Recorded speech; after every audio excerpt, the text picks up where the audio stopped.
Ak láska topí ľad, čo pani zima vyčarila, ak dá človek viac, ako v sebe skrýva, ak vládne všade ticho a počuť len praskať mráz, a v detských očiach je vidieť jas, tak prišla doba, keď každý pre každého má pár prívetivých vied, pre ten zázrak Vianoce a na tých čarovnič krajšieho nie. Blížia sa Vianoce, čas otvárania ľudských srdc, čas radosti, veselosti, lásky, pokoja.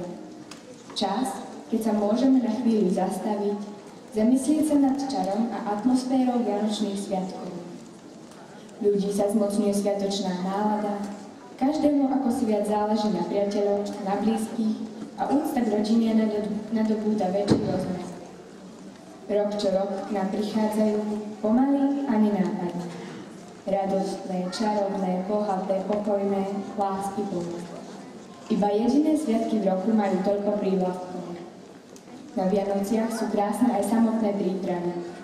S radosťou pečieme vianočné pečivo a vyzdobujeme vianočný stromček. Na Štedrý deň rozvoniavajú po príbytkoch všakovaké dobroty. No z poštekli vôňa kapusnice či pečeného kaka.